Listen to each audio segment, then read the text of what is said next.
So we're going to do a little bit more work on the magnolia flower that we've started, and as you can see I've taped off the top of where my painting is going to finish, ready for the background of this magnolia, and I've pressed that leading edge to the painting down really well so that I don't get any bleeding under there. And I could tape all the way around so it made a pretty picture, but my painting goes almost to the edge of my painting, so I've decided not to, and I haven't done the stalk in the bottom here. So, and that would just tape that off completely. So I've decided to leave it raw edge, but you can do whatever you would like to do. So now I have wet this big petal. I've looked at the reference image and my petal isn't quite pink enough for to be a match to that. And I need to do these little fine lines in there. And I think I'd like to darken up the very base of the petal with a bit more pink. It's plenty purple enough, but I'd like a bit more pink in it. So I've mixed up some pink here, which is permanent rose, and I'll bring that so you can see it, permanent rose and some quinacridone magenta. So I'm going to, it's just a nice milky sort of a mix. I'm going to drop that into the bottom there, where you can see where I've watered. So I wet this really carefully, this edge. Just make that a little bit stronger for this first part here.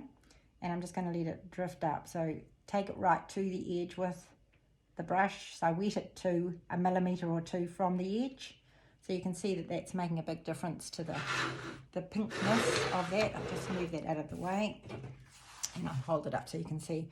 And you can see that pink bursting its way up there. So I'll just help it along. My paper's quite wet. You can see how wet it is. Well, hopefully you can see how wet it is.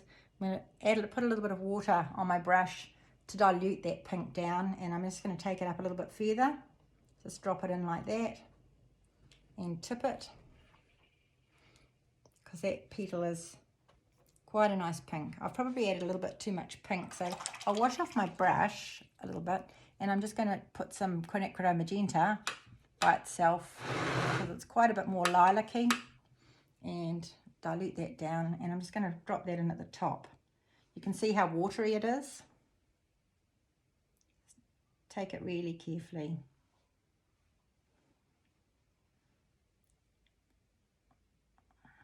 And I'm just running it down there like so. So it just cools off that top. Now I'm going to rinse my brush out completely and in clean water, dry it off, and I'm just going to run it with a almost dry brush right to the very edge so that I don't get a hard line where that pink stops.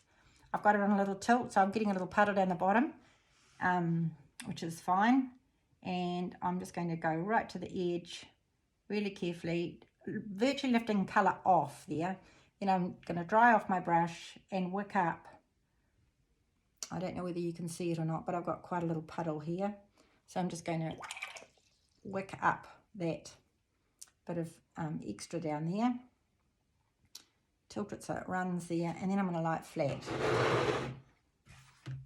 And we've just got a nice drift of pink there. Just tidy up my edges. Just make sure that they're all nice and smooth like a petal is. And I'm going to let that dry off a little bit. And whilst it's drying off, I'm going to pick up a rigger brush or a thin little brush, and I'm going to pick up some quinacridone magenta,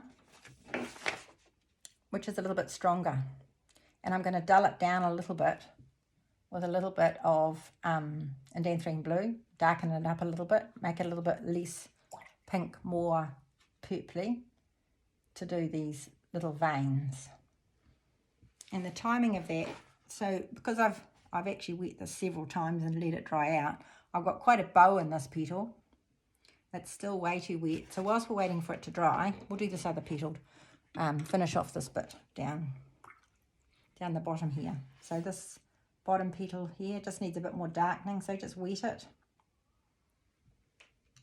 And with the same little brush, I'll just pick up some pink, which is permanent rose, with a little bit of quinacridone magenta mixed in, and I'm just going to redefine this outside edge here.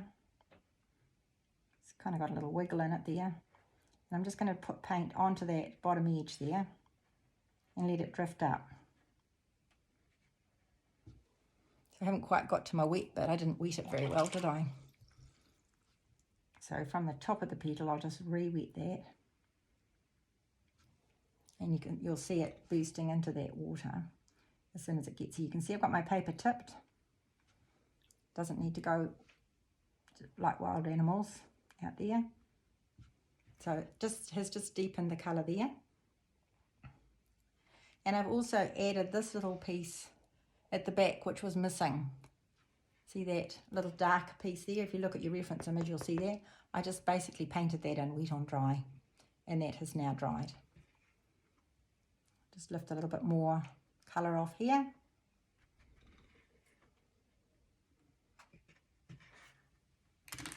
And I'll leave that on a little tilt like that. So whilst I'm waiting for that to dry a little bit more, we just need to reassess what else we're doing. And I think we need to darken the outside edge and this petal here, which is on the right hand side. I know it looks like it's the left hand side in my picture. That's because on a reverse camera it flips it all over. So if you're thinking my magnolia looks different to yours, you're right, but it's only because of that. It's flipped it over. So for you left-handed people, it's probably quite a nice thing to happen. So I'll just do a little test with my colour and see whether it's going to work for this now. So I'll just lay it down flat whilst I do this. So I've got a rigger brush, which is a long, thin brush, and I'm going to just see how we're going for. It's still a bit wet. See, it's still spreading a bit too much. So this is what we do just to give the form to the petal. So I'll just very carefully just lessen the width of that at the top. I'll just give it another couple of minutes. So you can see I don't really like the shape of that there, so I'm just going to change it at the bottom of that petal. I did it how I thought it looked, but I don't like it so much. So I've just changed that a little bit. And I'm just going to do a little dark line at the base so that it feels like it's rolling out. And keep that tilt.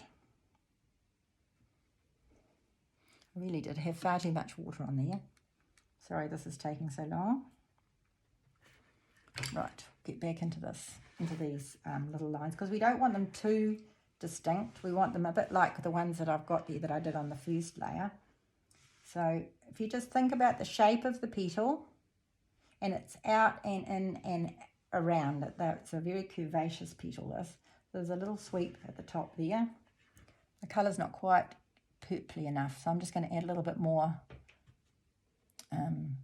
Indanthrene blue. Indie blue we should call it, shouldn't we? And then I'm going to a sweep there, and those ones are slightly different shape. And then you can just look over the other side here. And a little thin brush like this is ideal for this sort of thing, because you're not putting too much paint on or too much water. And there's quite a dark, I don't know whether you can see that. No, you can't. So see here on the magnolia, it's got quite a pronounced difference there. So I'm going to do that bit. I'll leave that there. I'm not sure whether you saw that, but it's got quite a pronounced bit here. So I'm going to use some darker colour in that space there. And then that curves underneath. And then these lines are coming up. Actually, they're quite dark when you look at them. I'm just losing the pink on there, so taking off quite a bit of paint off my brush.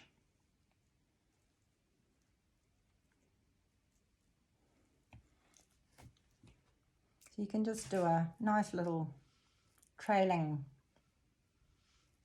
and then when it dries off to the extent that it's doing, you can come in from the very top edge and just very lightly put these little fine, sorry, you probably couldn't see me doing that then. but they're just little fine lines. And I just did a few little really fine ones at the very edge. Trick is not to go over the edge, of course. I've still got quite a puddle down here, which I'll just lift some more up of. Goodness knows how I got so much. And it's quite deep. What I was showing you before, which you probably couldn't see because it was off camera, is this dark bit here. It's quite pronounced, that shape. If I tip it, it'll all run downhill. So just be careful you don't have too much water on your brush. You want more pigment than water in this situation. It's kind of a bit mucky there, but it's quite mucky on the picture. If I keep it tilted, it will be okay. And I'll make a little stronger mix again.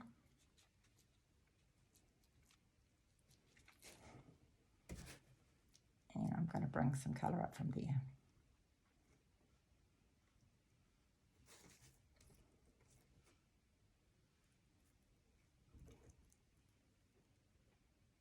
So we're just about there.